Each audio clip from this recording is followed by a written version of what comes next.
La seconde partie de notre débat consacrée ce soir à la Russie après le discours à la nation de Vladimir Poutine. On va parler maintenant des sanctions européennes et américaines qui frappent très durement l'économie russe, qui pourrait entrer d'ailleurs en récession dès 2015. Eh bien, voilà ce que préconise Vladimir Poutine pour redresser l'économie russe. On l'écoute.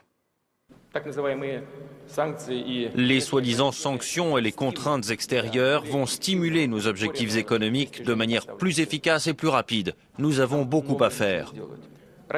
La Russie sera ouverte sur le monde, ouverte à la coopération pour attirer les investissements étrangers et mettre en œuvre des projets communs.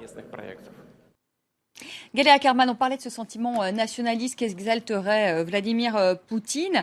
Est-ce que cette stratégie finalement ne fonctionne pas parce qu'aujourd'hui, le camp pro-occidental, ceux qui manifestaient dans les rues contre le pouvoir de Vladimir Poutine, eh bien on les entend plus du tout, ils sont inexistants. Il y a deux raisons pour cela. D'une part, il y a une situation pratiquement de guerre. Si vous regardez la télévision russe, pratiquement du matin au soir, presque tous les talk-shows, dans tous les journaux d'actualité, dans les documentaires, etc., il n'y a qu'un sujet, l'Ukraine. C'est-à-dire qu'il y a une sorte de mobilisation nationale pour le soutien de la position russe et de l'intervention russe en Ukraine.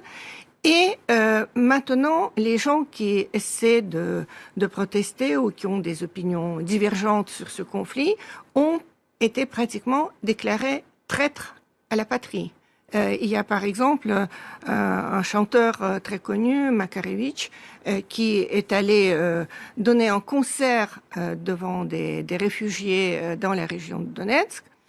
Et ça a été suffisant pour qu'il soit déclaré pratiquement traître, c'est plusieurs concerts annulés, etc. C'est pareil pour plusieurs autres personnalités. C'est-à-dire que la répression est d'une part plus dure et d'autre part, il est très difficile, je pense psychologiquement même, d'être contre son pays quand le pays participe à un conflit armé.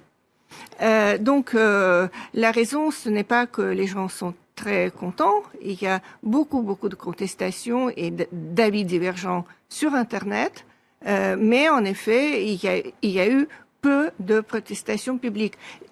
On ne peut pas dire qu'elles étaient inexistantes. Il y a eu des manifestations contre la guerre. Il y a eu des gens qui ont participé à un congrès organisé à Kiev, qui sont déplacés à Kiev, etc. Mais c'est une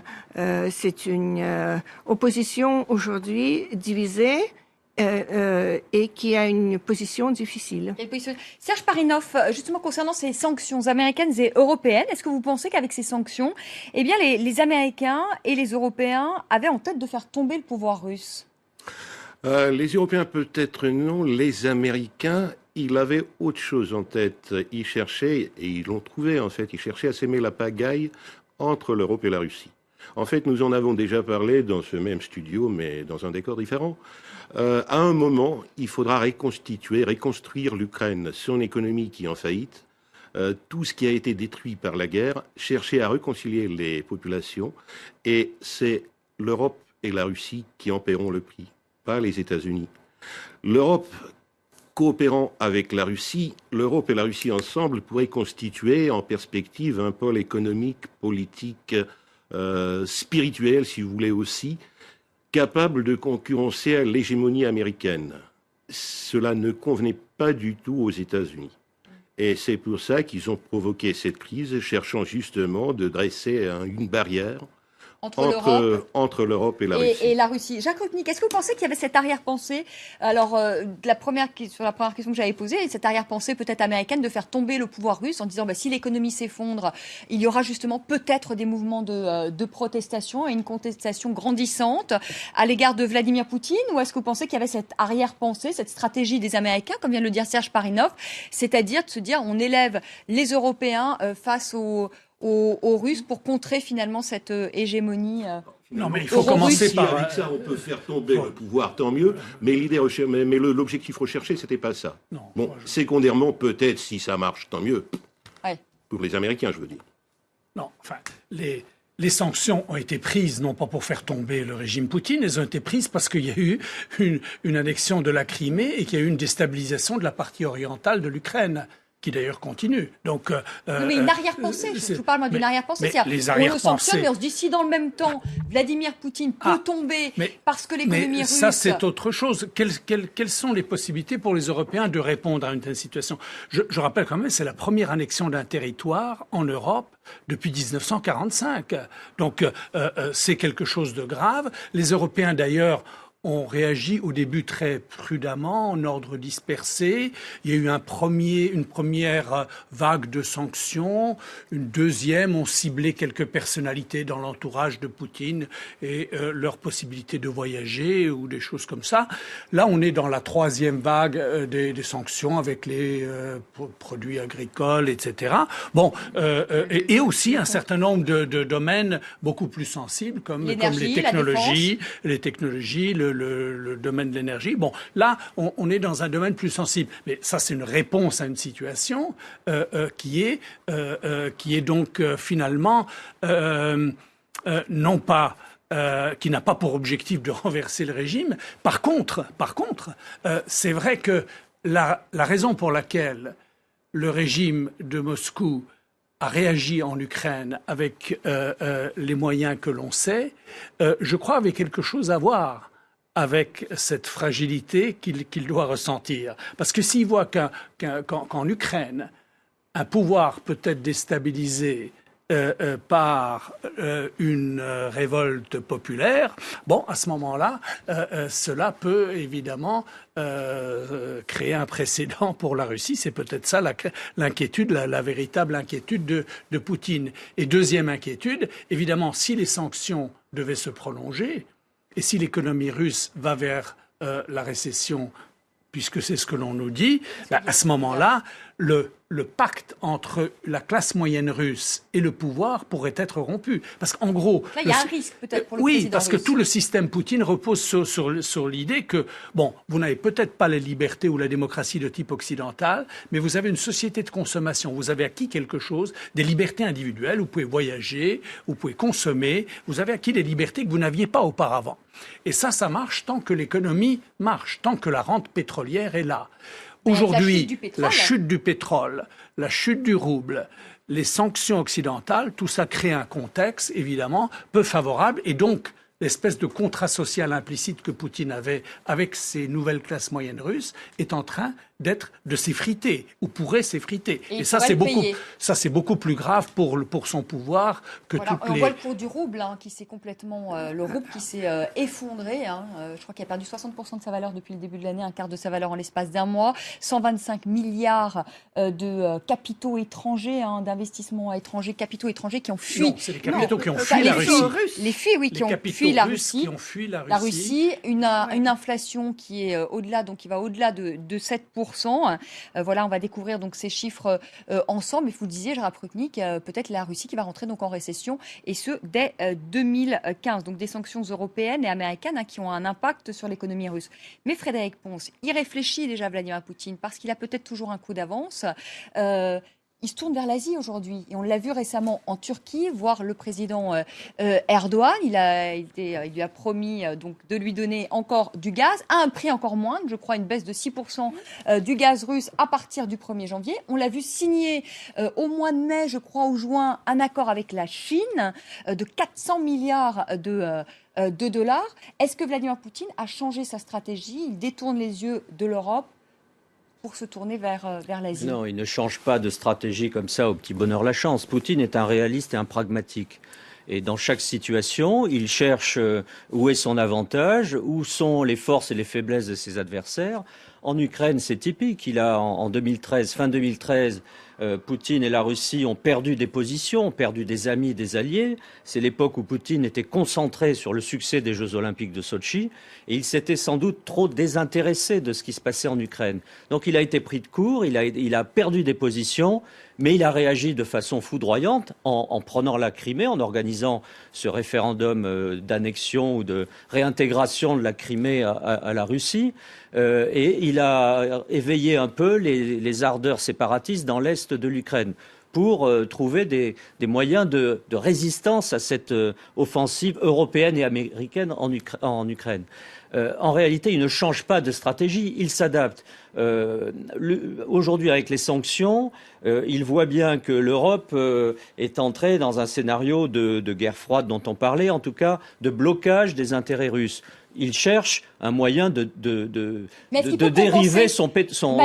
Est-ce qu'il peut compenser? Est-ce que, par exemple, si ça va mal là, avec les Européens et les Américains, est-ce que je veux dire, en se tournant justement vers l'Asie, vers la Chine, vers la Turquie, est-ce que ça peut rééquilibrer la balance? Mais ça n'est pas de même nature. Ce ne sont pas des alliances de même nature. Avec l'Asie, avec la Chine notamment, ces accords sur une très longue durée, accords économiques, c'était inscrit déjà depuis longtemps dans la tête de Poutine et des dirigeants russes. C'est pas une adaptation à ce qui est en train de se passer. Il est évident que Poutine regrette cette espèce de fossé là qui est en train de s'installer entre la Russie et l'Europe. Mais encore une fois, il fait bien la part des choses entre l'Europe et l'Amérique. Il sait qu'avec l'Amérique, ce sera beaucoup plus dur, que le fameux recette dont on parlait, c'est vieux déjà, ça date de 2008. Et le discours de guerre froide vu de la Russie, c'est le discours d'Obama à l'ONU, quand Obama dit que les 3 menaces pour le monde d'aujourd'hui, c'est Ebola, le terrorisme islamique et la Russie. Si c'est pas un discours de guerre froide, qu'est-ce que c'est? Ça a beaucoup choqué les Russes. Nous, c'est passé inaperçu parce qu'on a l'habitude de voir les Américains taper sur la Russie, mais ça a beaucoup choqué. Et de la même façon, aujourd'hui, dans ce discours-là de cette journée, Poutine montre bien qu'il y a des possibilités encore de partenariat avec l'Europe, dont les intérêts ne sont pas exactement ceux des Américains. Et ce qui pousse un peu à la confrontation en Ukraine sont les Américains. Il est intéressant de voir que la position de la France notamment et de l'Allemagne, François Hollande, Angela Merkel, est beaucoup plus mesurée, beaucoup plus modérée sur les sanctions et sur les condamnations de Poutine. Mais Poutine continue, il a une vision stratégique de très long terme. On est beaucoup plus modéré parce qu'on a aussi des intérêts économiques. Parce qu'aujourd'hui, on dit l'économie russe est à plat. Mais bon, l'économie allemande souffre et les économies européennes, l'économie allemande souffre aussi terriblement de ces sanctions. La politique des États, c'est aussi leur politique économique. 300 000 emplois allemands dépendent de l'industrie russe. C'est à prendre en considération quand on veut défendre l'emploi dans son pays. C'est ce que fait Angela Merkel. Ça traduit aussi les hésitations de François Hollande sur le contrat Mistral. Nous avons des intérêts économiques et politiques, nous, Européens, avec la Russie, qui ne sont pas ceux des Américains. Et ce qui est regrettable, c'est que, faute de vraie politique et de vraies lignes politiques et de stratégie en Europe, nous suivons les Américains dans cette espèce de retour de la guerre froide vis-à-vis de la Russie. Galéa Ackerman, on a une position trop suiviste, nous les Européens. Moi, je ne crois pas que c'était les États-Unis qui ont été la locomotive de ces sanctions, et je ne crois pas d'ailleurs que les Américains ont été très actifs sur le Maïdan. Vous savez, je suis allée 6 fois en Ukraine depuis le début du Maïdan. Je n'ai pas tellement remarqué sur place la présence américaine. Ah bon, oui. Il est intéressant. On s'est amusé à lister le nombre de voyages de parlementaires congressistes américains en Ukraine. Ça n'a pas arrêté. Et les Américains ont même dit qu'ils ont mis 5 milliards de dollars pour soutenir cette révolution de Maïdan. C'est pas moi qui l'invente, ce sont les Américains qui le disent. Les Européens ne voulaient pas appliquer les sanctions, mais nous les avons poussés à ces décisions. Non, je ne crois pas parce que Vous savez, les Européens insulter les gouvernements. D'une part, simplement, excusez-moi, mais c'est un peu la voix de son maître. Monsieur Poutine dit que c'est les Américains qui sont derrière ça. Bien sûr, vous travaillez à l'ambassade russe, donc vous répétez ce qu'a dit votre président. Je répète ce qu'a dit le vice-président américain, Monsieur Biden. Il a dit les Européens ne voulaient pas appliquer les sanctions, mais nous les avons poussés à ces décisions. C'est le vice-président qui l'a dit, pas mon président. Il est vrai que Barack Obama a regretté que les Européens n'aillent pas plus loin. En même temps, Barack Obama a une position beaucoup plus mesurée que le Congrès américain, c'est-à-dire que ce sont des choses extrêmement compliquées, il ne faut pas tout mélanger. Et je dois dire encore une chose, quand M. Poutine parle du partenariat avec l'Europe, il faut encore voir quelle Europe. Pour Vladimir Poutine, l'Europe, c'est surtout l'Europe des pays où il aimerait bien avoir des discussions directes avec chaque pays. Et il y a une très grande haine dans les médias et je pense dans la classe politique russe de l'Union européenne. Si vous regardez qui aujourd'hui sont les meilleurs amis de Vladimir Poutine en Europe, ce sont des partis de l'extrême droite, dont Marine Le Pen. Donc, vous dites que l'objectif des États-Unis est de casser l'union entre l'Europe et la Russie, et moi je dirais l'inverse, l'objectif de la Russie est de casser tout simplement l'Union européenne. Alors justement, Serge Parinov, j'aimerais qu'on parle quand même, parce que ça c'est une annonce quand même qui a été un coup dur, en tout cas on en a beaucoup parlé, c'est l'arrêt de South Stream, donc on le rappelle à nos téléspectateurs. Hein. C'est un gazoduc qui devait partir, vous me dites Jacques Rupnik si je dis pas de bêtises, c'est un gazoduc qui devait partir donc de la Russie vers la Bulgarie en passant donc par la mer Noire. Il y a plusieurs pays européens qui devaient être impliqués, la Bulgarie, la Grèce, l'Italie, la Hongrie, l'Autriche, la Croatie, mais apparemment il n'y a pas d'accord qui a été trouvé parce que la Russie ne voulait pas qu'il y ait des pays tiers, c'est ça, de l'Union européenne qui aient accès à ce gazoduc. Est-ce que l'arrêt de ce gazoduc, qui aurait permis de donner peut-être plus d'indépendance énergétique à l'Europe, est-ce que c'est une mesure de représailles de la Russie? Non, pas du tout. Pas du tout. Alors, tout simplement, gazoduc le projet approuvé par les pays de l'Union européenne est bloqué au niveau de Bruxelles. Donc, puisque contredisant la 3e directive énergétique de l'Union européenne. Donc, on veut bien, mais on ne peut pas le faire, disent les Européens. Et dans cette situation, qu'est-ce qu'on va faire? Il a été décidé de faire passer ce gazoduc par la Turquie jusqu'à la frontière européenne, sans y forcer la Bulgarie. Mais c'est exemplaire de l'attitude de Poutine dans des situations de confrontation. Il est bloqué en Europe. Il y a les sanctions qui gênent ce gazoduc South Stream. Que fait-il? Il aurait pu attendre que les choses s'arrangent avec l'Europe. Non, il reprend l'initiative en nouant un partenariat avec la Turquie parce que South Stream n'est pas arrêté. South Stream va passer par la Turquie. Et donc, il noue ce partenariat économique gazier avec la Turquie. Il se trouve un nouvel allié, finalement, et il reprend l'initiative de cette façon-là. Le problème de la Russie, c'est d'exporter son gaz, et le projet... Alors là, on voit justement, oui. Peut-être qu'on peut le commenter. Donc ça, c'est South Stream, donc, qui est initialement, hein, donc il est passé Russie, oui, Bulgarie, qui voilà. Sous 700 km de mer Noire. Voilà, 700 km de mer Noire. Voilà. Allez-y. Et qui aujourd'hui va passer en Turquie, et qui va arriver finalement aussi par le sud de l'Europe, mais à travers la Turquie. Et les pays comme la Bulgarie, la Serbie, la Hongrie, l'Autriche que nous voyons sur la carte, eh bien, n'auront pas les retombées qu'ils pouvaient espérer en termes de... Mais donc c'est une mesure de représailles. Mais de représailles, c'est une adaptation de la politique russe aux mesures de sanctions européennes, évidemment. Jacques Non, excusez-moi. On n'est pas dans un système de bisounours, là. Je propose un accord. C'est intéressant pour les deux parties. Et une partie dit oui, c'est intéressant, mais je ne peux pas. Mais c'était une raison technique, ça n'a rien à voir avec les sanctions, le South Stream. C'est une raison technique l'exigence a été par Bruxelles. Oui, l'exigence a été que tout le système ne se trouve pas dans les mains d'un seul monopole, qui est le Gazprom. Vous voyez un autre qui pourrait le construire? Bah écoutez, ça pourrait être l'objet des négociations. D'ailleurs, je ne sais pas qu'est-ce qui va se produire maintenant. Le gaz va arriver aux portes de l'Europe et après quoi?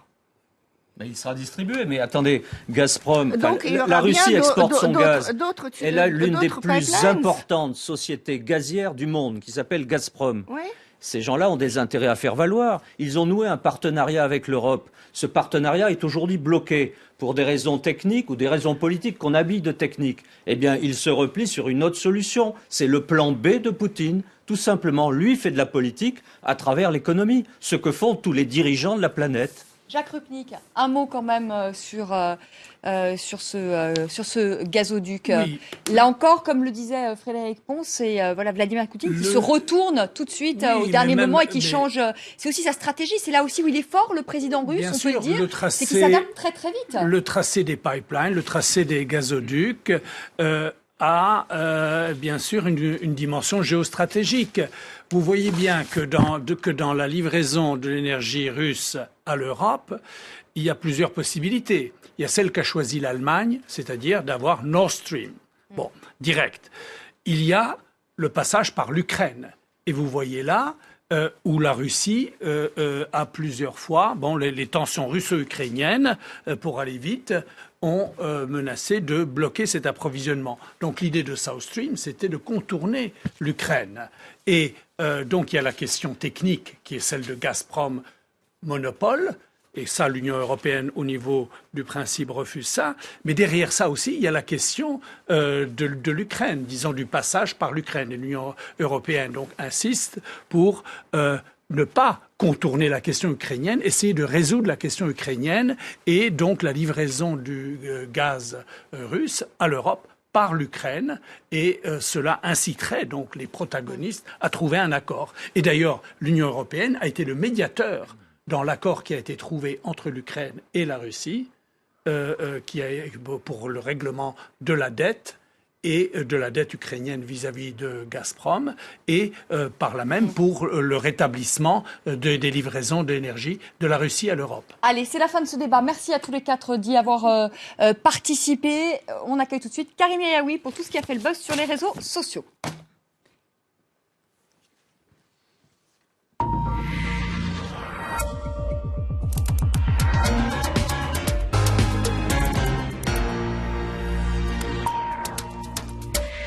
Bonsoir Karim, on a pris un peu de retard et on s'en excuse. On va partir aux États-Unis. Une vidéo encore qui accable un policier blanc impliqué dans la mort d'un père de famille noir. Alors ce père de famille s'appelle Eric Garner et c'est vrai que cette vidéo a fait le tour du monde. Beaucoup d'Américains, mais pas seulement d'Américains, ne comprennent pas pourquoi le policier n'est pas poursuivi. Cette vidéo qui avait été tournée par un ami d'Eric Garner le jour de cette altercation avec la police. Alors certains tweetent tout simplement ce genre de message, Jay Smooth, qui dit « L'homme était désarmé, on lui a fait une technique de strangulation qui est interdite depuis 1993, le médecin légiste a conclu à un homicide, et puis il y a cette vidéo, mais ça ne change rien. Le policier a été en quelque sorte blanchi. Et puis ceux qui relayent sur leur compte Twitter les derniers mots de ce père de famille, je ne peux plus respirer, je ne peux plus respirer. Clairement, on s'aperçoit qu'il y a beaucoup de réactions et beaucoup d'incompréhension de la part des Américains. Alors ça relance tout un tas d'hypothèses pour tenter d'empêcher ce genre de bavure. On se souvient que lorsque Michael Brown est mort du côté d'un autre État, du côté de Ferguson, on avait évoqué cette nécessité peut-être de mettre des caméras sur les tenues des policiers. Alors évidemment, cette idée-là a été largement relayée par un certain nombre d'Américains qui n'ont pas hésité à aller publier sur le site de la Maison-Blanche une pétition qui a recueilli 150 000 signatures. Mais aujourd'hui, on se demande à quoi ça sert ces caméras, puisqu'il y a une vidéo accablante et ça ne sert strictement à rien. C'est ce que souligne cet internaute américain. Est-ce que ces caméras serviront à faire des gros plans sur un homme en train d'agoniser? Et puis certains rappelaient qu'en 1993, il y avait déjà une vidéo de Rodney King qui était passée à tabac par la police. Et à l'époque, les policiers avaient été aussi blanchis et ça avait entraîné, on se souvient, des émeutes sans précédent du côté des États-Unis. Alors, tout de même, un certain nombre de médias soulignent que ces caméras portées par des policiers, on a fait l'expérience du côté de la Californie, à Rialto, et on s'est tout de même aperçu que les bavures ou en quelque sorte les violences policières avaient diminué de 60%. Alors peut-être que le fait de la porter, cette caméra peut avoir un effet dissuasif, psychologique sur les policiers. Avec cette affaire, les Américains pointent du doigt un système à deux vitesses. Alors sur Twitter notamment, le site de l'Obs évoque ce hashtag Screaming While White. Ce sont des Américains blancs qui racontent leur confrontation avec la police et souvent on s'aperçoit qu'ils les laissent partir alors qu'ils sont dans des situations de délit. Alors, c'est très difficile de savoir si ces témoignages sont véridiques, mais en tout cas, ce hashtag est très utilisé sur les réseaux sociaux. Il y a par exemple cette jeune fille qui raconte qu'à 13 ans, elle a volé une voiture avec des amis, que pendant 2 semaines, ils s'en sont servis. Et le seul qui a été poursuivi par la justice était noir. noir. Alors des témoignages comme cela, il y en a beaucoup sur le site de l'Obs, mais certains soulignent finalement à quoi ça sert. Est-ce que ça ne va pas provoquer un peu plus de tension? Alors il y a d'abord ce tweet de cette jeune fille qui souligne que ça peut être utile parce que ce genre de témoignage, on en a très rarement. C'est quelque chose qui est supputé par beaucoup, mais on n'a pas véritablement de preuves. Alors ces témoignages ne sont pas forcément des preuves, mais ils mettent la lumière sur une certaine réalité. Et puis je vous le disais, il y a ceux qui considèrent que ce n'est pas forcément une bonne idée, comme cette journaliste finalement. À quoi ça sert de raconter ce genre d'histoire? Pour cet internaute, ça ne fera que créer des tensions. Et puis il y a ceux qui demandent à ces internautes de finalement faire des témoignages à visage découvert et ne pas seulement rester dans la sphère cyber en quelque sorte. Merci beaucoup, merci Karim Yaoui. Votre chronique complète ce soir sur l'antenne de France 24 un peu plus tard. Merci encore à tous les quatre d'avoir participé à ce débat sur la Russie de Vladimir Poutine.